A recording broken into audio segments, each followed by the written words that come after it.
It doesn't matter how talented you are, how great your connections are, how much money you have. When you want to do something big and important and meaningful, you will be subjected to treatment ranging from indifference to outright sabotage. Count on it. Hello everybody, this is Arun Chakappa back with my bi-weekly podcast, and in this episode we are going to discuss about restraining from ourselves. Let's get into it further. Those who have subdued their ego understand that it doesn't degrade you when others treat you poorly. It degrades them, in fact. Up ahead there will be slights, dismissals, little fuck yous, one-sided compromises. You will get yelled at. You will have to work behind the scenes to salvage what should have been easy. All this will make you angry.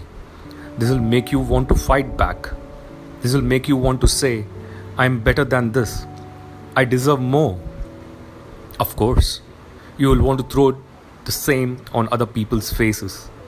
Worse, you will want to get in other people's faces, people who don't deserve respect, recognition, or rewards that they are getting.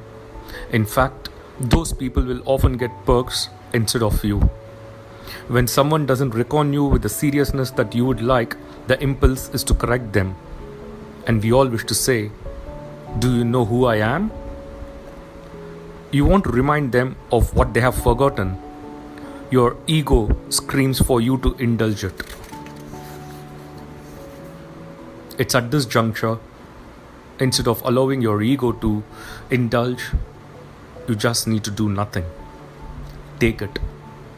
Eat it until you are sick. Endure it. Quietly brush it off and work harder. Play the game.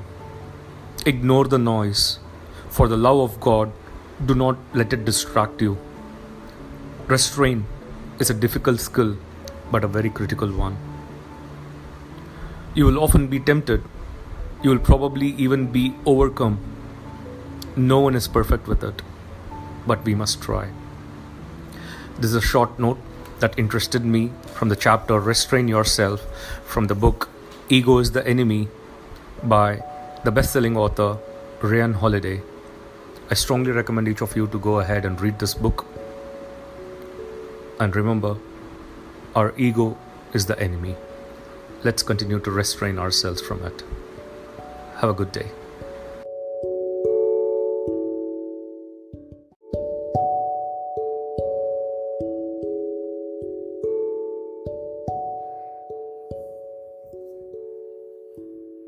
If you can't decide, then the answer is certainly no.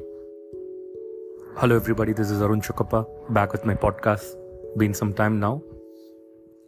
Today, let me share with you a very, very interesting read that I felt was an eye-opener.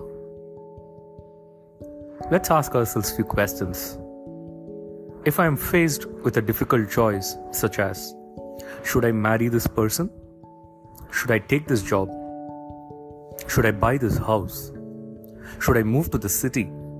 Should I go into business with this person? If you cannot decide, then the answer is no. And the reason is, modern society is full of options. There are tons and tons of options. We live on a planet of 7 billion people, and we are connected to everybody on the internet. There are hundreds of thousands of careers available to you. There are so many choices. You are biologically not built to realize how many choices there are. Historically, we all have evolved in tribes of 150 people. When someone comes along, they may be your only option for a partner. When you choose something, you get logged in for a long time. Starting a business may take 10 years. You start a relationship that will be 5 years or maybe even more. You move to a city for 10 to 20 years. These are very, very long-lived decisions. It's very, very important we only say yes when we are pretty certain. You are never going to be absolutely certain, but you are going to be very certain. If you find yourself creating a spreadsheet for a decision with a list of yes and no's, pros and cons, checks and balances, why this is good or bad, forget it. If you cannot decide, the answer is no. Thank you everybody for listening to my podcast, and this interesting read comes from a short note from the book The Almanac of Naval Ravikant by Eric Jorgensen. I strongly recommend all of you to read through it. Have a great day.